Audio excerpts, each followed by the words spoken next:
क्या हुआ? হ্যালো বন্ধুরা, কি অবস্থা? কেমন আছেন সবাই? তো যাই হোক, ফাইনালি কিছুদিন আগে মুক্তি পেয়েছে আপকামিং ইন্ডিয়ান হিন্দি ল্যাঙ্গুয়েজের রোমান্টিক কমেডি হরর সিনেমার teaser the world of Thama. অন্যান্য হরর সিনেমার থেকে এই সিনেমার স্টোরি লাইন একদমই আলাদা দেখা যাচ্ছে। তো চলুন দেখা যাক কি কি আছে এই সিনেমাটির টিজারে।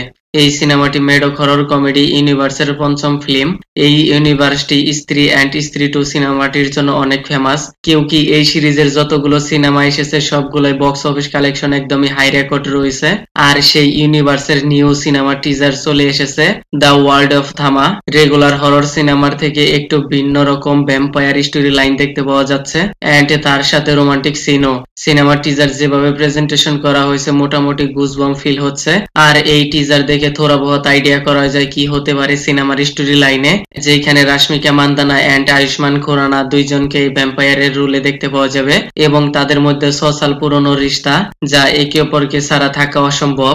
আর এই সিন দেখে মনে হয় সিনেমার মধ্যে জরুর কোনো ফ্ল্যাশব্যাক স্টোরি বা পুনর্জন্মের কাহিনী হতে পারে। আবার অপরদিকে জঙ্গলের মধ্যে দেখা যাচ্ছে একটি বড় ভাল্লুক আয়ুষ্মান খুরানাকে অ্যাটাক করছে মনে হয়, যার ফলে আয়ুষ্মান খুরানা অনেক বেশি আহত হবে। আর ওই সিনে রাশমিকা মান্দানাকেও দেখানো হয়েছে এবং অলরেডি সে ভ্যাম্পায়ার। আর আয়ুষ্মানকে উঠিয়ে নিয়ে যাচ্ছে ওই পুরনো মন্দিরের কাছে, সেইখানে হয়তো আয়ুষ্মান খুরানার ভ্যাম্পায়ার ওয়ালা শক্তি চলে আসবে। সিনেমার স্টোরি লাইন এমনটাও হলে হতে পারে। বাই দ্য ওয়ে, সিনেমাটি তো আর আমি দেখিনি, সামনে এর আচ্ছা খাসা ট্রেলার কামিং সুন। আর এইখানে নেওয়াজুদ্দিনকে হয়তো মেইন ভিলেন হিসেবে দেখতে পাওয়া যাবে।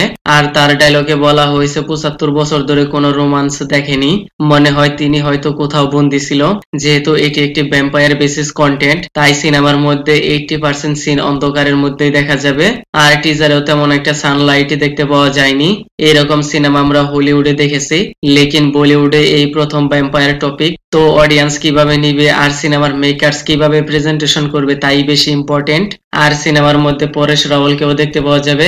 স্ত্রী টুর লাস্ট সিনে বরুণ ধওয়ান বলছে দিল্লি ফেরত যেতে হবে, ওইখানে খুন চুষনেওয়ালা কেউ রয়েছে, মনে হয় সিনেমার মধ্যে তার ক্যামিও দেখতে পাওয়া যাবে। তো যাই হোক, মেডক প্রোডাকশন কোম্পানির উপর ভরসা রয়েছে। ইতিপূর্বের সিনেমাগুলো সুপার হিট হয়েছে, এবারও হয়তো নতুন কিছুই দেখতে পাওয়া যাবে। Kindly subscribe my channel. Okay then, ভিডিওটি কেমন লেগেছে আপনার? ধন্যবাদ, দেখা হবে পরের ভিডিওতে।